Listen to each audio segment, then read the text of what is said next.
This podcast is brought to you by Amusement Warehouse Magazine, the industry's largest trade publication. We cover amusement parks, carnivals, fairs, festivals, history, safety columns. We really got it all when it comes to the amusement business. Only remaining print publication in the amusement industry on a regular basis.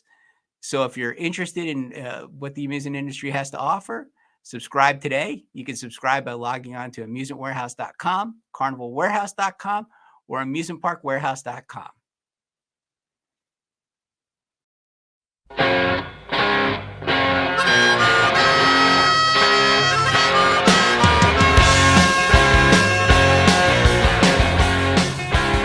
Welcome to Amusement Warehouse Podcast.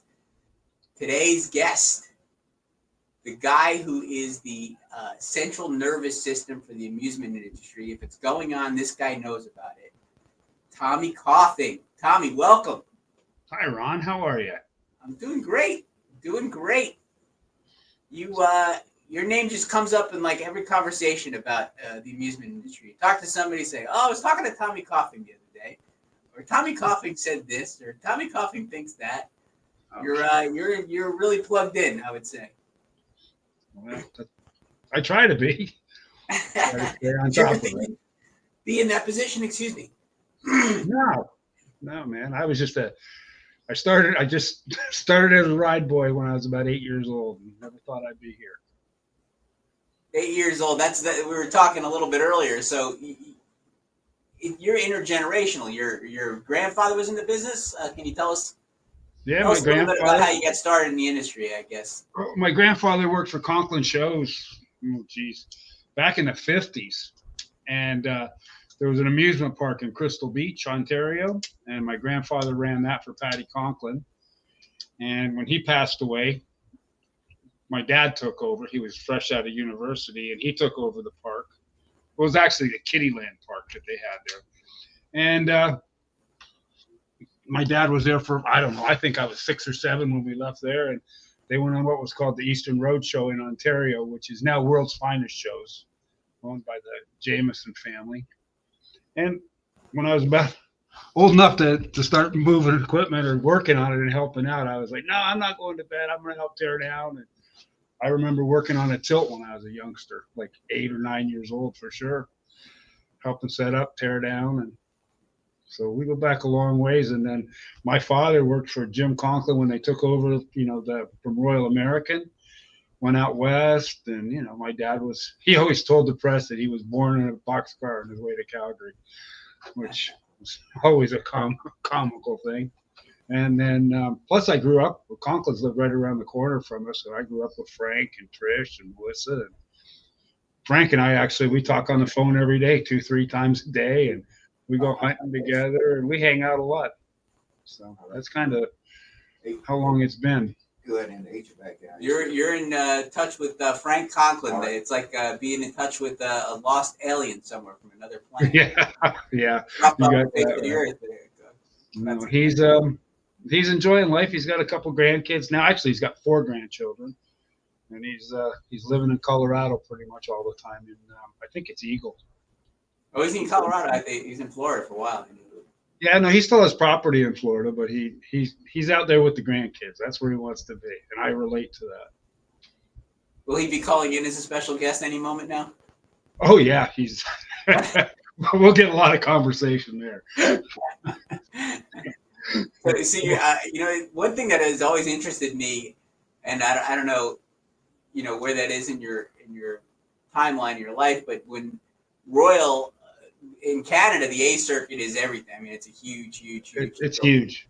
And when Conklin got that from Royal, that must have just been a crazy big thing for the company. And actually, it was crazy because, like I told you, there was the Eastern Road Show part where my father was, and at that time he got promoted. When they got the A circuit, he got promoted to general manager, and the show couldn't have had, I'm going to say, 30 rides.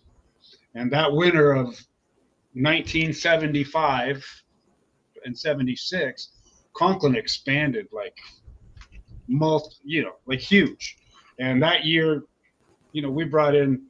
There was a lot of independents that came and played up north with us. Like Dwayne Steck came out west the first year. Wow.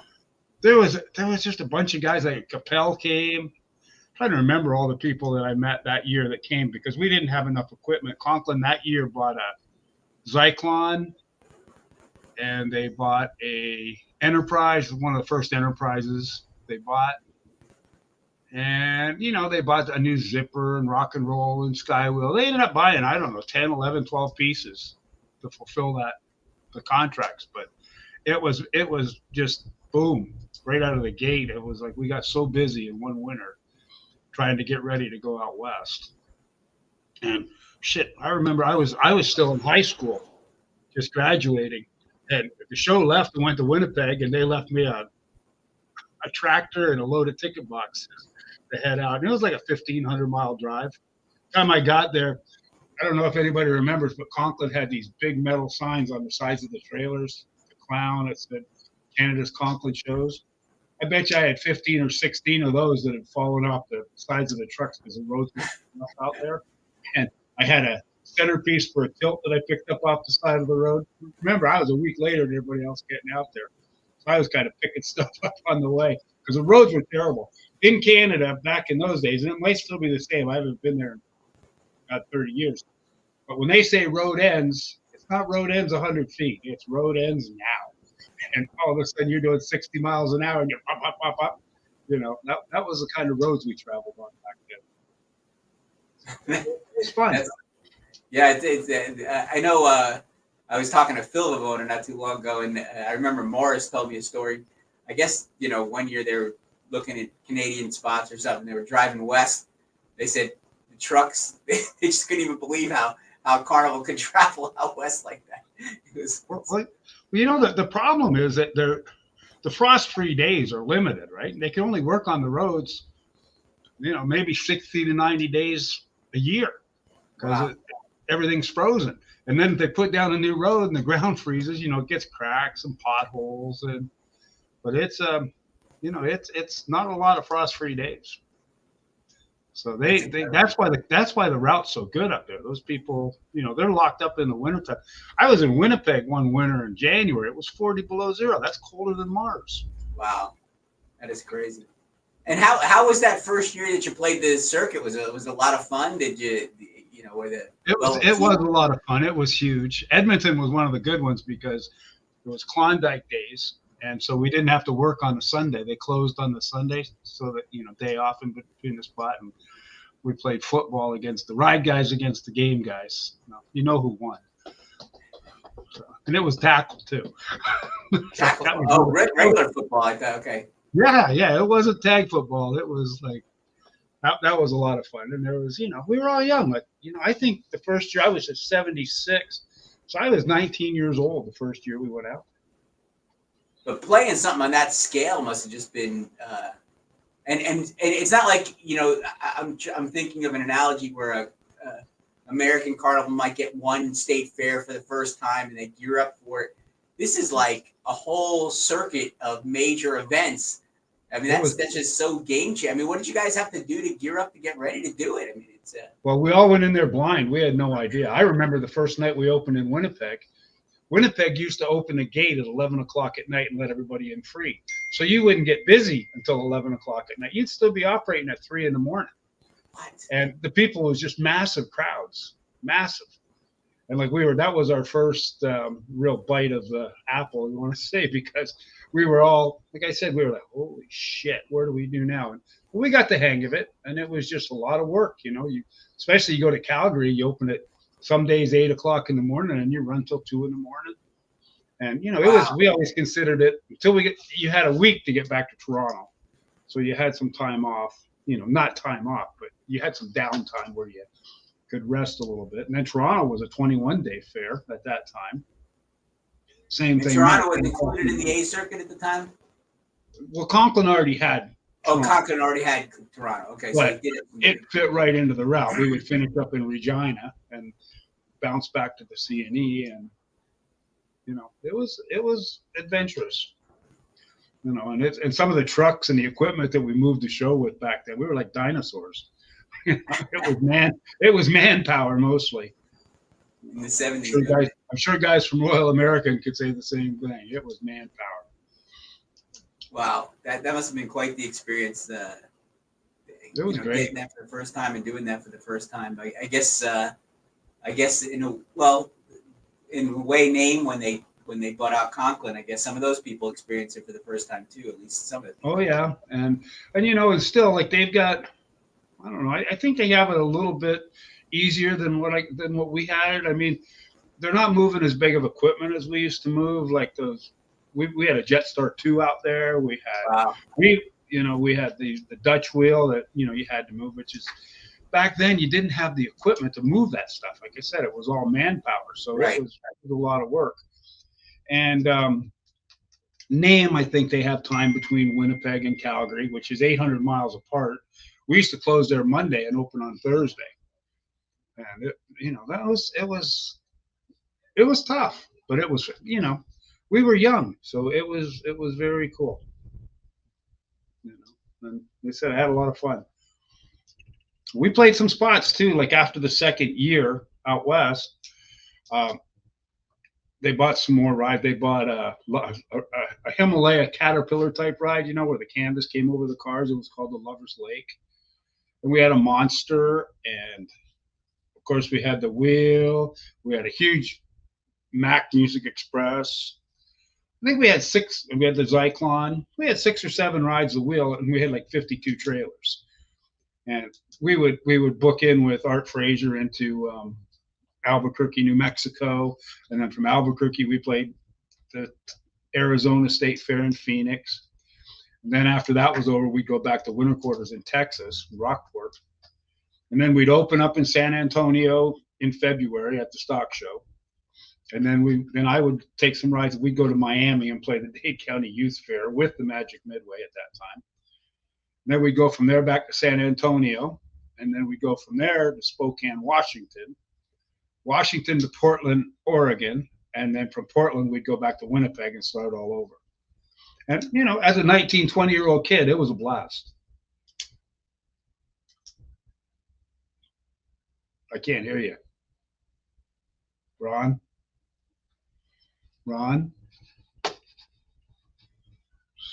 You're lost.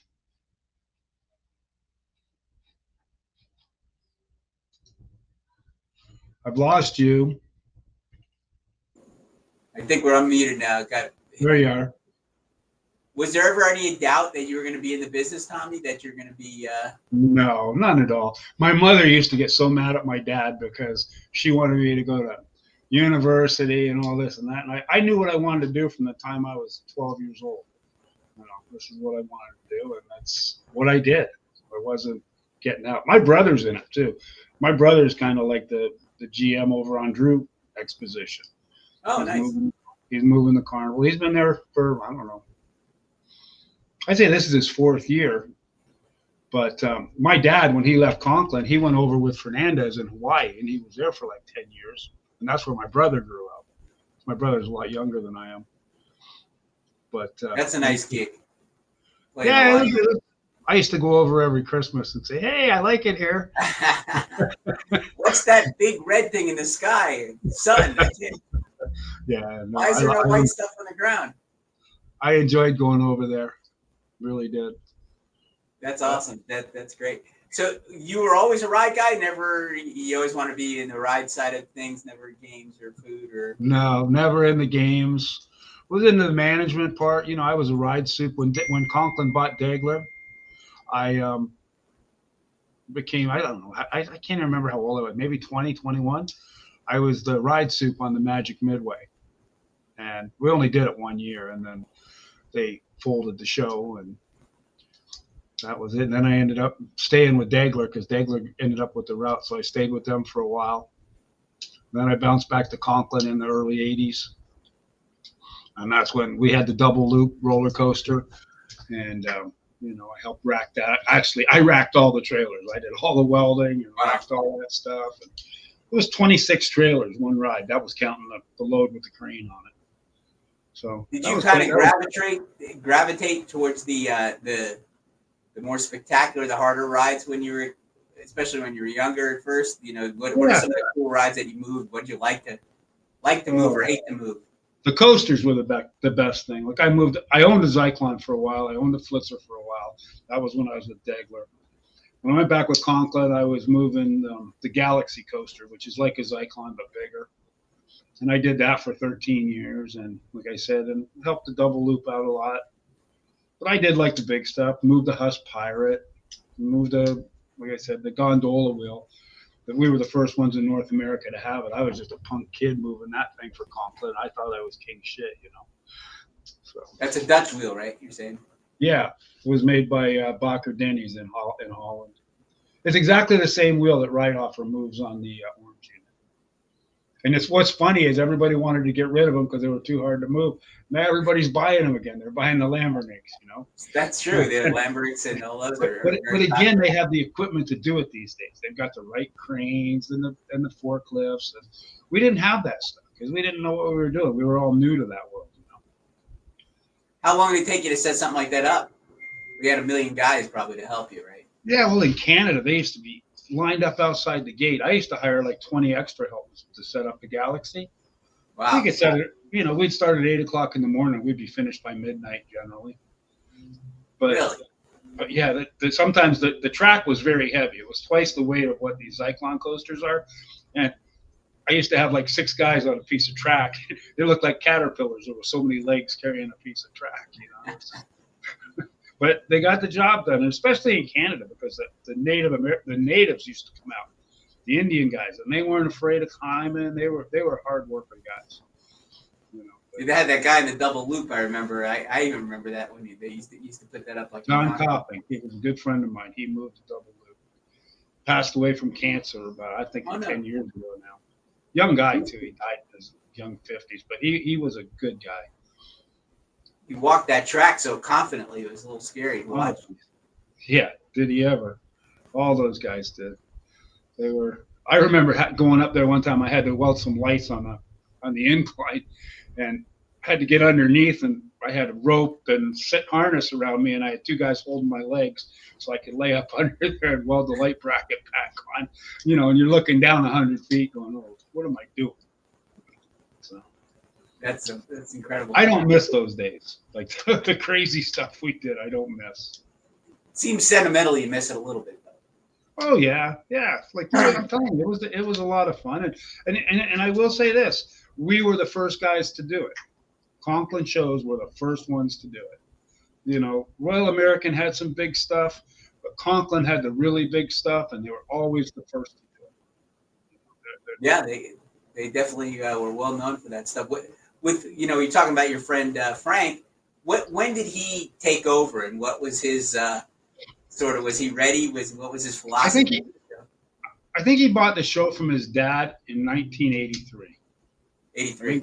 I think that's when he bought it from his dad. Yeah, he was ready to take over. And I think his dad was ready to get out at that time too. His dad stayed involved in different ways. Yeah, Jim just died a couple of years ago, but he had I wrote it. I think not too long ago for the magazine. He had a little carnival still going in Ontario called Sunnyside, which wasn't much. It was like a little rental deal and he had some guys working. And then he started a carnival museum in Brantford. He stayed pretty much active until the last couple. He dabbled to the very end. Scooter, I think, wrote the piece for in his honor, and he was involved till the very end, doing stuff, doing things. Yeah, he was. I talked to him for a long time, and after my dad passed away, Jim would call me a lot, see how I was doing. What was Frank's vision for the show? Was he started coming to America and doing all those things, the U.S.? He wanted to grow. It was good. And then, then he got married and had a couple of girls. He never had any sons. I think if he'd have had sons, he might have stuck around. but no, he doesn't talk about it much, but I know that he keeps busy. His daughter has a little food vending service where she plays all the local events in Colorado, and I call him the roadie because he's always fixing the trailers and moving them here and there. And he actually, and since he's been out there, he's made friends with Danny Brown, Steve Matfelt, and his daughter books in there when they're local. She goes and nice. plays a little festivals, and Frank and Danny and Steve, they have lunch and they chit chat, and so it's a good gig for him. We got to record some of those conversations. They must be good. Be a fly on the wall in that room, right? But coming to the U.S., like playing Yonkers and Dade County and all that stuff, that was another nice little transition for the show, I guess. Yeah, well, Dade County actually came with the purchase of the Degler's Magic Minute, and that was the only fair that they actually kept. Didn't they play like Richmond 1 year or something like that? Or in 1979, yeah, this is the year that they bought Degler in 1978, and for 79 we played the circuit. That's where I was working, and I don't know what happened. I think most of the fairs didn't like the Canadian type operation. Like Richmond is a very laid back kind of place. And, that year we played Richmond, it rained every day for 10 days. Like it never stopped. And, it was like duck soup. We actually even named our unit the Pelican unit because we wore rubber boots so much that year. And they had Columbia, same thing. Right. And anyways, Degler Attractions started that following year, and they got all those fairs back. The only one that was kept was Dade County from that whole route. So, and you see what Dade County grew to, and yeah, and it's a very big event. And it was always fun. I used to think, shit, I should buy a house in Miami. I was there so long. That is a long event. What about like the Big E and stuff? When did you get the Big E, and when did you start playing that? The Big E, I think, came in 1980. Okay. And Little Rock was right in tune there, and Mobile, and Yonkers. Degler got Yonkers from Straits, and then Conklin got it from Degler. And Yonkers was actually a nice spring date, on the way to Canada. Yeah. You jump up because they played Belmont Racetrack there for a few years too. Really? Yeah, they did. They played Belmont, and then they went to Yonkers. And then, but I was sad to see Yonkers go because Yonkers was a good fair, but now it's a big casino. I remember Belmont. I kind of managed the Belmont Fair with Brian. We had Frank there. I remember we came to lay out the lot. It was like in January, and they came to lay it out, and it was freezing cold, and there was snow on the ground. And Frank was in the car, warm, and Brian and I were in the car, and then poor John had to go out and lay out in the freezing cold. Frank would roll down the window a couple inches and say, "No, go over there about 10 feet." Yeah, I was just trying to figure out how you knew Frank, and it was from that. Yeah, from Belmont, and he used to play. What was the spot up in Long Island there? Brookhaven, right. Brookhaven. Yeah, Frank, we used to get nervous in Belmont because we had a pond there with ducks and things in it. And I told him I had to count the number of ducks because I didn't want to see any missing because he got up in the morning with his hunting clothes on, and I was always nervous that we'd lose a few ducks or animals in there. Well, nowadays you got to worry about somebody just eating them.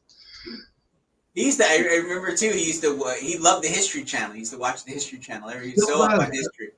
When we go hunting, it's like we're either watching news or we're watching World War II stuff. Yeah, he loved history. It was we used to go into the office there, or into his house show, or see how the day went. And he was like, I don't know. I've been watching the History Channel. Let me call over and see how things went. But then there's a lot of fun. There's not too much about both world wars that he can't tell you. That he doesn't know. Yeah, he's really, really interesting, knowledgeable with that stuff. Yes, he's we had a good time though with the whole team there because they brought in the big slide. I think the slide was delivered to Brookhaven. Actually, that was the first spot I played, I believe. Yeah, the Cosmont slide. Yes, it was. That was an interesting. I remember Yonkers a couple times being freezing cold on Memorial Weekend too.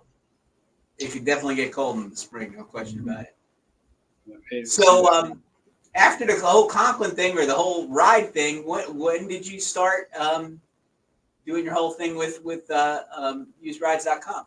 Well, I had a shop in West Palm Beach. Jimmy Lee and I'm sure you remember Jimmy Lee. We I had do remember Jimmy Lee. I haven't heard that name in a long, long time. yeah. Well, him and his wife had a fiberglass shop. They bought all those Yeah. fiberglass molds from Roberts back late '80s, maybe, and they were making all that stuff for the Allen Herschel centers, and they were building little fun houses and stuff. And anyways, I went in with them in the building they were in, and I started a welding business, and I was rebuilding rides there and stuff. I found out real quick it's hard to get paid rebuilding rides. So, anyways, I moved out of there, and I was working at home in Florida, in Palm City, where we lived. I don't know, same thing happened. I couldn't,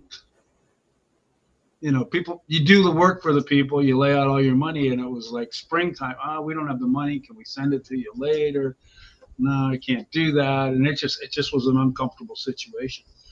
So Jerry Barber, who had Venture Rides at Sunbelt Capital, he had called me and asked me if I wanted to come up and sell used rides. And I was like, I don't know. So anyways, I flew up, looked around. But man, I like the South Carolina area. Greenville's real nice. And anyways, that's how I ended up here, and that was 25 years ago this month. Is that right? Seems like yesterday, but yeah, 25 years. It really does. What and by that time you were off the road, you decided you had enough of the. Yeah, I got off the road in '97. I said, I just couldn't. I didn't want to do it anymore. The pay one price was killing me as an independent because I owned 4 rides of my own. Right. Plus, I worked, when I was around Conklin, I worked for them. When I was around Degler, I worked for them. And the pay one price, there just wasn't anything left. By the time you pay your insurance and I know what POP is as a independent. And I just said, I can't do this anymore. So that's when I went and opened the welding business. And truthfully, I probably netted more money welding than I did. But welding and not getting paid. You're still working. Yeah. And I probably made, and you didn't have the stress. And plus my daughter, she was 10 at the time, and it was time she was in the Degler School Academy, and I just felt like it was time to put her in school, like a real. They had a nice school, Degler. They were one of the first ones. Sure, they did. Yeah. And I forget the lady's name that ran that school, but she was really passionate. Linda Brewer. Linda Brewer, that's right. Yep.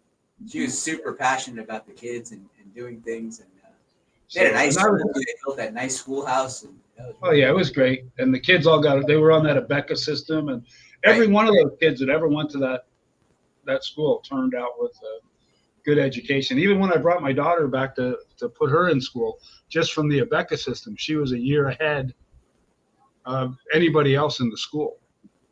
It was a very good system. I think everybody uses it now. I think there's a lot of schools around. Mm-hmm. They're all in the same. It's important to have a good teacher too, and I know she was great. Yeah. So going with Jerry, what was his vision for usedrides.com? He saw there's a lot of used equipment out there and a lot of opportunities for. I'm not real sure what Jerry saw. I know that Sunbelt Capital had a lot of people that didn't pay, and so the yard filled up with people would say, well, here, take this ride and sell it and pay my dad. And so, we had shit. It was like the Walmart of carnival shopping here for a while. The yard was just full of equipment. And people used to come here every week and buy stuff. And, and it just, that lasted about 10 years. And then pretty much the bad debt went away, and we didn't need the yard anymore. And like a lot of the older equipment, like there was stuff there that we had a scrap guy come in, and we scrapped a lot of junk rides. They were beyond repair. Just send them to the scrap. Why'd the bad debt go away? Did you have like a plan for that, or it just natural? Yeah, because people, insurance got tougher, regulations got tougher. So the guys that were having a tough time, they finally gave up, and that's pretty much what happened. And it was a good thing for our industry, actually, because there was some stuff out there that never should have been riding people. It used to come in here to the yard, and I just used to shake my head going, oh, my Lord, how did this thing ever run? I don't know. So you're saying that was 10 years in, so that was 15 years ago, give or take? So Yeah. early There 2000s. was a carnival called Worldwide Entertainment. You wouldn't Oh my believe. gosh. You would not believe the junkers came from that carnival. Duke Trumbetti. Yeah. Now he's a golf pro Now he's a golf pro. and doing well. Enjoying life. We brought my son in for a lesson. We were visiting in Florida once, and it's been a little while now, but Duke is like, oh, it's be great. Come on down. So we went to he's really high-end country club, as you know, did the thing. And he goes, don't mention that I was in the carnival business. I Don't bring up any stories. Yeah, I call him once in a while because if you don't call him, he's not going to call you. No. He's in a different life now, and I'm happy for him. Yeah, he's having a great time. No question about it. His daughter turned out real well. She's, everything's good. So the used rides business, I mean, it's interesting because you have your pulse or your finger on the pulse of the business quite often. You see how, people are hurting or people are doing well or people are doing somewhere in between. What's sort of been the state of the industry over the last several years? Well, I think the used ride industry part is shrinking quite a bit, or shrunk, if you want to say. That, a lot of people during COVID, nobody really, they fixed up some stuff, rebuilt some equipment in their yard, but there was stuff that needed rebuilt that was past its prime, and that stuff just got parked. And then again, a lot of guys went out of business during COVID. They just didn't go back out. But the used equipment market shrunk considerably then because people got the gist of buying new rides because they didn't want to have to buy stuff that they had to work on before they could use it. And if they were selling something, in my opinion only, the stuff they were selling was garbage. Like if they didn't want it, they wanted somebody else to have that problem. Mm-hmm. Let's get rid of this because it needs money, it needs this. So the market actually just went away. Don't get me wrong, there was some good used stuff that was up, but it's pretty much gone. And the prices of everything have done, skyrocketed. It's incredible. Like a new Himalaya from Wisdom, I think, is like $925,000. A zipper, if you want a zipper, it's probably $1 million. Wow. So and some of these manufacturers you can't even get parts from. They're back ordered because of the supply chain, and plus a lot of these places have no help. I think COVID put a hurting on the manufacturing industry for carnival rides in this country because a lot of the guys that worked in these factories, I think they were in their 50s or late 50s. COVID hit, they closed. The younger guys that they were training that were working in the factory, I don't think they came back to work after COVID. So, if you can imagine, I think some of these companies might have had over 100 employees before COVID, and now they're down to 25 or 30 employees. It's hard to get stuff out the door, if you're waiting on parts. So I think a combination of things really hurt the used market. Hey, because you think with the delay in new rides coming, that there'd be a big demand for used equipment, but like you were saying, junk it was tough to buy and people didn't want to. But I guess if you had a solid used ride that was in good shape, it would go real quick. It sold very quickly, and that's true right now. If there's something that comes on the market and who had the ride and it was well taken care of, it goes quick. It'll be gone in a day or two. But then most people know, and a lot of this stuff is aged out. You think about some of these chance rides, like they were built in the 70s. Yeah. That was 50 years ago. Wow. I remember when I started working here 25 years ago, and I was thinking, oh, the ride was built in the 80s. It's still good. And now it's like, man, you get something that was built in 99 and you go, geez, that's 25 years old. How has that changed, like, your approach, though, to, like, userides.com? Like, how have you shifted to keep your business going, to moving? Well, we're also in the finance business. Yeah. Sterling Financial is a big part of used rides. That's where it stands, because our main business was financing, not selling used rides. and one hand washed the other, and used rides was a great tool for the finance company for a long time. So now it's, we're financing a lot of new stuff now.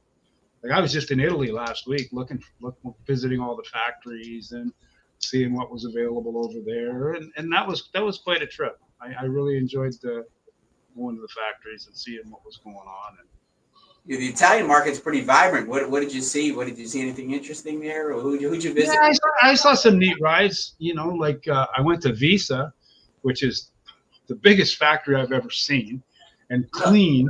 You could eat off the floor in that place. I'm telling you, it was spotless. Wow.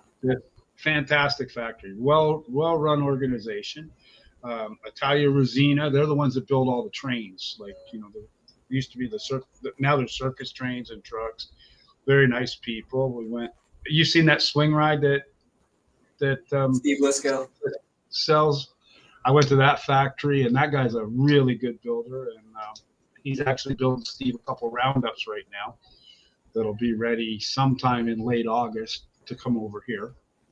And little things like that are going to make that's where we're trying to go with it, because like a roundup nowadays, if you were to buy a roundup in this country today, it's probably built in the 70s. First thing it needs is new sweeps, and then it needs new cages, and you got all the NDT stuff that has to go with it. Those rides are wore out. As far as I'm concerned, who wants to spend that kind of money on an old roundup? And the scramblers, look at scramblers. Patty Sullivan put out so many bulletins on scramblers. I don't even think there's very many of them running in this country anymore. They're all parked. Because if you had to buy a set of seats, you're looking at $75,000 for a set of seats. Well, that's just a lot of money for an old ride that's hard to move. Absolutely. So you're saying some of the Italians or some of the Europeans are making similar rides, and it's a new ride and it's affordable, or a little more affordable anyway. Yeah, I just saw this morning online, Kevin Exum is over in Turkey right now, in Poland, and he bought an old Sizzler and shipped over there, and apparently they're going to build them over there. Because labor's still cheap, I guess. And I haven't been to Turkey or the Czech, but I do a lot of business with Irina in the Czech Republic. I mean, we were just going through our stuff this morning. I've got probably 5 elephants on order and 4 of those dragon coasters from Jungmax that are all in stages of being built and ready to come over here, hopefully by the end of the year. Yeah, I think at least in my mind, when they came over and put the elephant in Gibtown, that whatever year that was, I forget. It's been a little while, but it just seemed to explode because people bought so many. Oh yeah. Well, the price was great at that time. At that time, the price of that ride was $225. And I'm thinking it was 2016. I'm thinking, but it was $225,000 to buy that ride. Wow. And that's why everybody jumped all over it. Well, now the price is up. I think the price is $320. No, it's a little more than that. It's $340, because with the teacup mounted on the same trailer, it's like $420. But still pretty affordable for comparative. Sure. Well, with the teacup, it's 2 rides on one trailer, and that's a big issue also. Yeah, there was a couple of companies that came maybe the year before, but they just had a booth and they didn't put the ride up. But when they brought that elephant and they put it up, I think it was who had that first one, the Cumberland Valley or somebody. I don't know. I thought Jason Floyd or Jeremy Floyd, one of the Floyd boys bought the first. Yeah, one of the Floyd boys had it. Yeah, so it just. Having the ride there is so much different, I guess. Like Steve did too with the swing. He had the ride there. The swing did good. Yeah, we sold 12. We sold 12 of those total. Yeah, but if you had no ride there, and just a picture of it, I don't think it sells the same, right? I mean, having the ride on display is such an important thing. I mean, some people say no. We have that Gibtown debate every year, but some people say no. But having a piece there and being able to see it, being able to touch it, being able to feel it, it's like the opposite of online buying, because there is certain things when you buy, you want to see it. You want to kind of. Well, Pasquale, the guy that builds the swing ride, when I was at his factory. He's actually building a wave swinger now. Oh wow. Same ride. The swing has 30 swings. The one he's building now is 42 swings, one trailer, but it actually goes up, tilts, and oscillates. And Steve is gonna bring the first one to Gibson. So He did great last year in Gibtown with bringing all that equipment there, the Scooby-Doo, called the Dark Ride or whatever it is, to go through the little tunnel. The Scooby-Doo did well also. We've sold some of those trains, and it's good. Steve and I are good friends, and he likes having me in his booth because he's, hey, this guy wants to buy that. I got you. Well, that's been when you worked for Degler or Conklin and you were there, because most people's worlds in our business is relatively, I mean, you know who you know your people on your show, but for a guy, you literally know everybody in this business. I mean, I don't think there's too many people you don't know. So when did that come when you were doing the welding and then doing the financing and stuff? You just met everybody? Or it came when I got here. When you got with there? With the used rides, yeah. My name was on everything on usedrides.com, and and then when you go to the trade shows, everybody, hey, you're Tommy. Yeah, I met a lot of people at the trade shows. Yeah, I mean, it's amazing. There was someone, a very prominent person, not too long ago. I mean, it's been years now, but I said, what about Tommy Coffing? He said, I've never talked to him or something like that. I was like, oh, really? And I put you guys together. You talk a lot now. You wouldn't know, but it's not funny too, because back when Jimmy Lee was in the business, I helped him go to Del Mar one year, and then he took some rides to Costa Mesa, and we went there to meet Guy Levitt. And I talked to Guy a few times, like, hey, how are you? And when I went to Jeff Bloms's daughter's wedding, I sat with Guy and Charlene and got to know him. Great guy. Danny Houston sat at the same table, and that's where I got to know those guys. But Jeff Bloms's is a good friend of mine, and we went hunting in Africa together, and so there was a mess of us went down there. We actually went to Africa twice. You got all your little hunting clubs with yeah, and that was a lot of fun. Jeff's a character like I don't. So he is, and I met Steve Thibault near the end before they sold out, but he's a real smart guy too. I mean, Jeff was always the face of Bloms and Thibault, but I met Steve and I talked to him for quite a while. He was a real interesting guy to talk to. He's a real smart guy. Like Jeff's always messing with people. Like Jeff's MO was always mess with somebody. So before we went to Africa, he told the whole group, oh, Coffing, he's scared to death of snakes, which not scared of snakes. I just hate snakes. Okay, like I just hate snakes.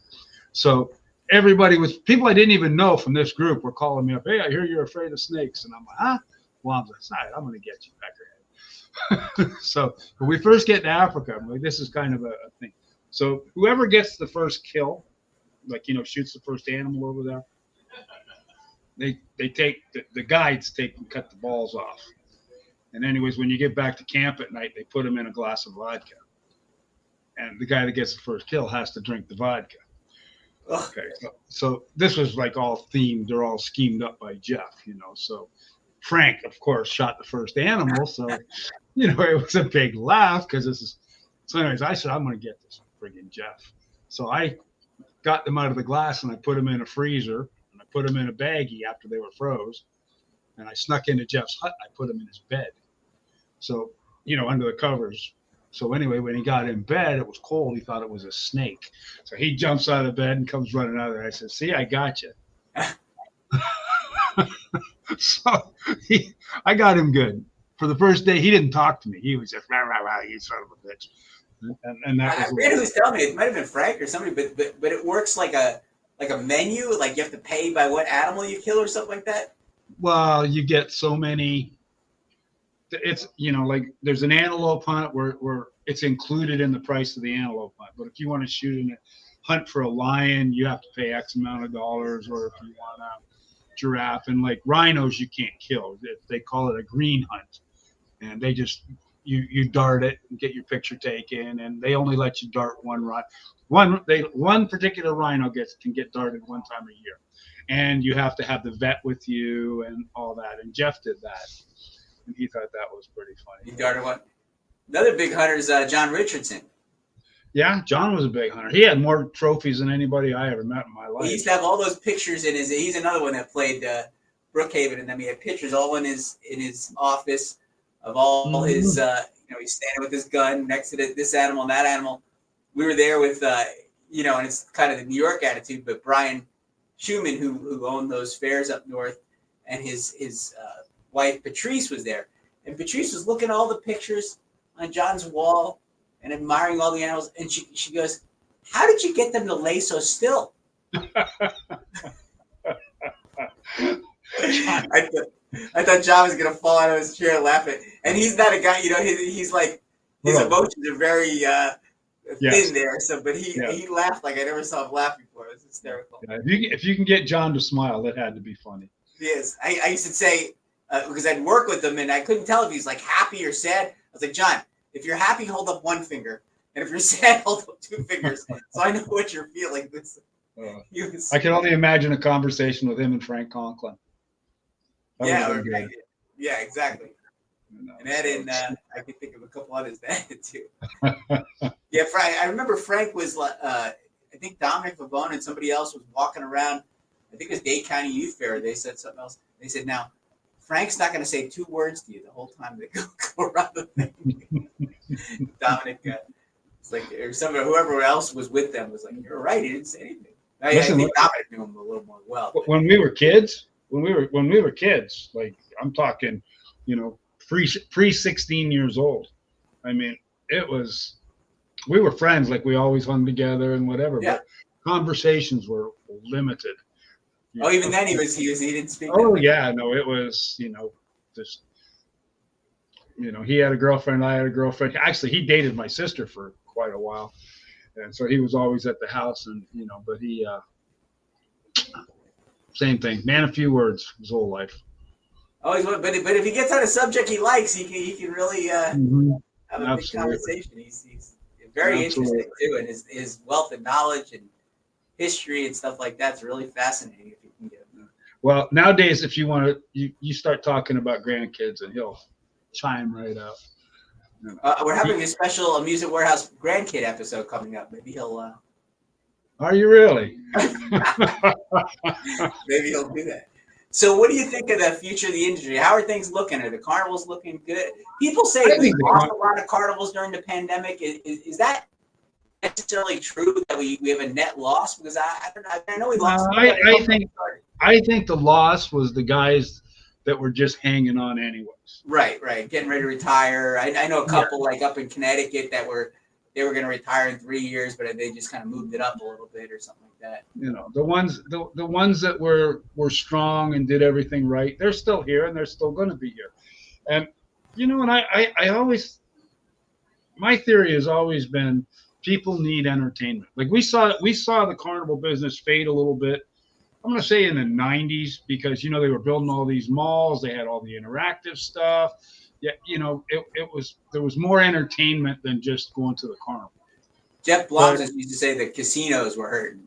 The casinos, but I don't think amusement parks have ever hurt the carnival industry. I don't believe they have. I mean, people still work around Orlando and jam pack. Absolutely, yeah. And do well. And it's the same in Tampa, the state fair. That it's all good. Richmond, Virginia, right? Richmond, Virginia, the Virginia State Fair is right across the street from Six Flags. Yep. The fair still does very, very well. Very well. So the strong guys, they're in a position, they're going to keep going. They can, they've done the things right. They've kept up with the foreign labor. They've kept up with their insurance. They're on the ball with their paperwork, their inspections. They don't go through grief. And it's all. And I always put it down to it's how you budget your business. You've got X for this, X for that, X for this. There's a lot of people that take an X that should go here and they put it over here with Y and go have fun. And that is a hindrance. You have to keep this equipment in good shape. You have to put money back into it. You just have to. But we've had quite a few carnivals start up too since the pandemic, or small. There's a few little guys that have started up. there's a carnival up in, I believe it's Iowa. Scott Amusements, Rob Scott and his brother up there. They got a little show, but they love the business, and I don't know what they did before, but I see them in Gibtown, and Rob, he's, oh, I joined the OABA. He really enjoys it. He likes the crowd, and nice people. Nice people. And you can see it too but like in Gibtown with is it AMD is the manufacturer in Iowa or someplace there? ADM. Yeah. I was transposing with it. But he does blockbuster business. A lot of guys buy, those because it's good rental equipment. Yeah. You can set it up in a half an hour and good rides for a smaller show that can get up and down real quick. You see how well he does. It's like and the little concessions too, the little game or the little ride or the little they've been around for a long time. It used to be Fiberglass International, and Brian Woodkey owns the company, and they do sell a lot of equipment. Yeah, no, they do great, but like you said, with some of the prices you were throwing out before, between that or paying, whatever, $150,000 or $200,000 for a smaller piece, it's kind of a no-brainer. Some guys are like, you know what, we'll throw a couple of these on the midway instead of spending $1 million on something. It makes sense.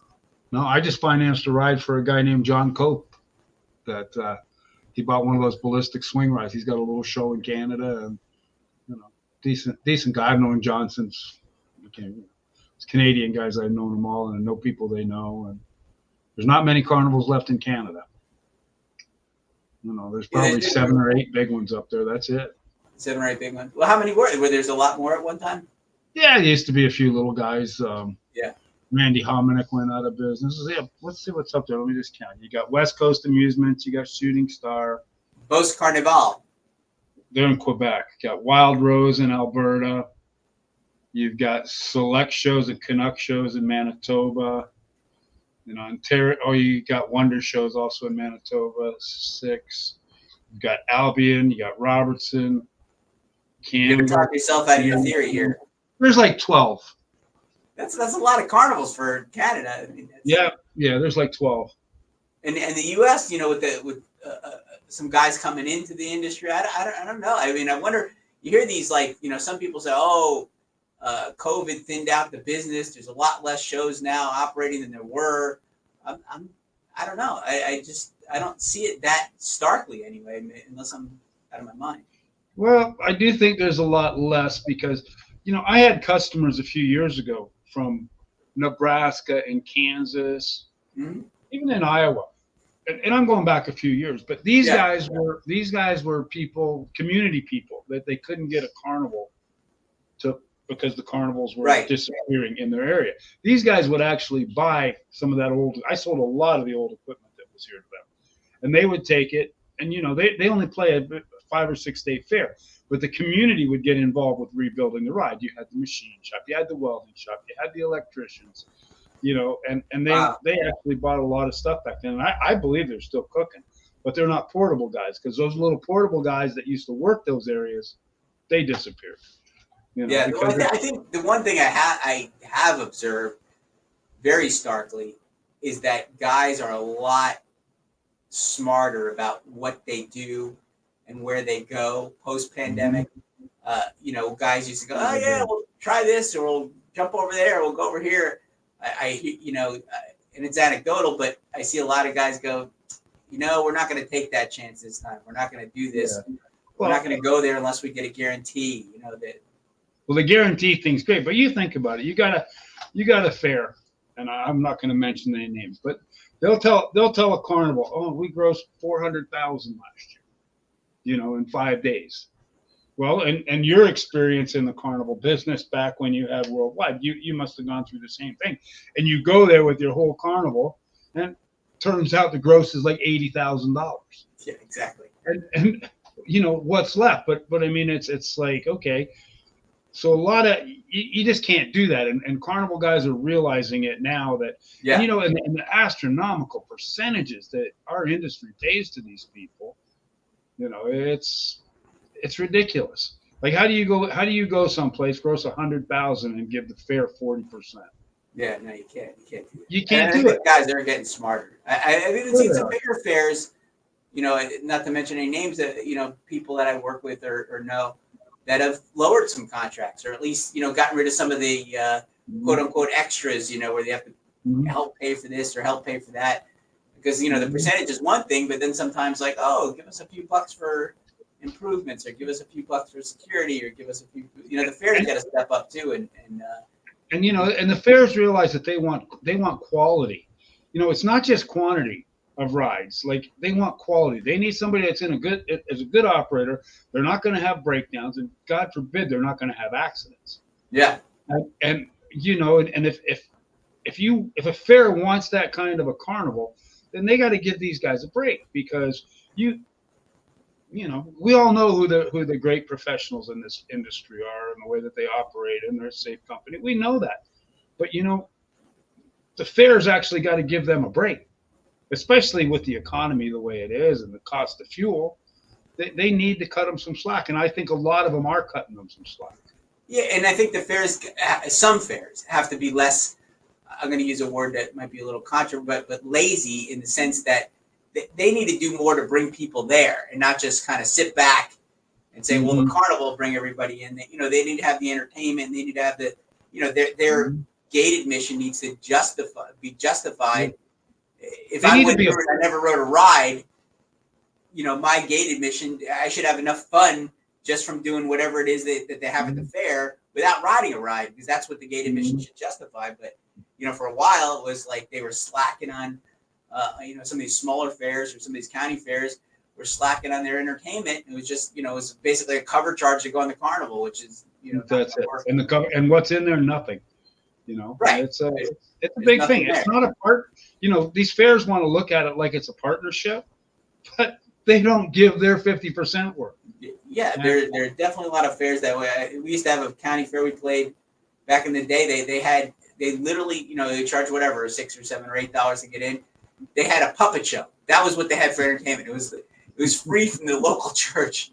And that was all they had. And they were like, you need to bring another ride, or you need to do something else. Or what are your goals for next year? I said, our goals are to lower the per capita ride spending, because I want you to bring more people that don't go on the rides, because you have something here that they're coming to see, on its own. But what do you do?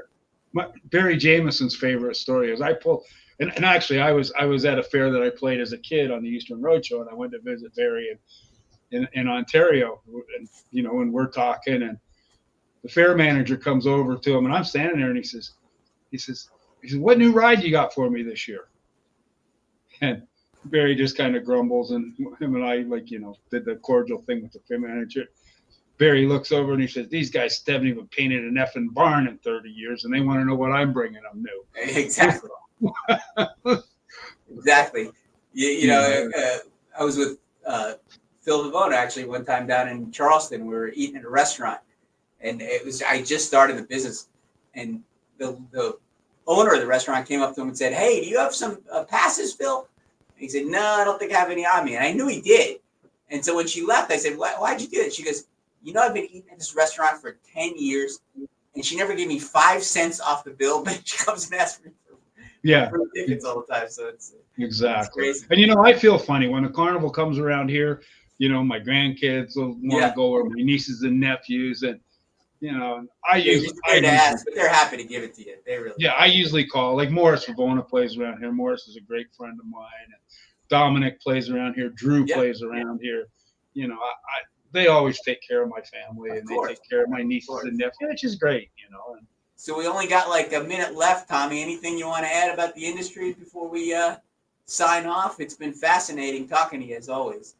No, the only thing I'm going to tell you is how good you look, man. Like, you have lost weight, and I think you look awesome. I'm not hitting on you or anything. It sounds like wrong with that. I'm trouble say, but you look good. Appreciate it. My daughter got married in September, so I had to really get ready to get into the tux there, get into the suit and everything.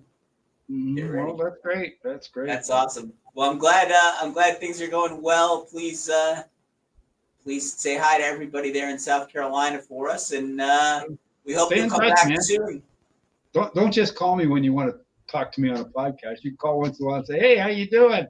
Absolutely. Well, I don't buy much anymore, so it's We go back a ways, Ron. We go back we 25. do, buddy. We do.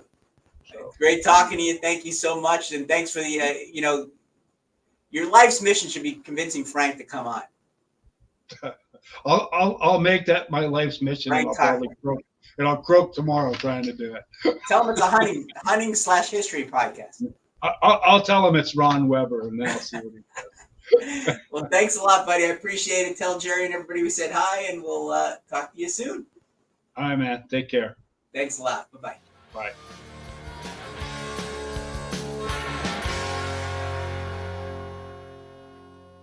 This podcast is brought to you by Innovative Ticketing is the ticketing source made for the amusement industry.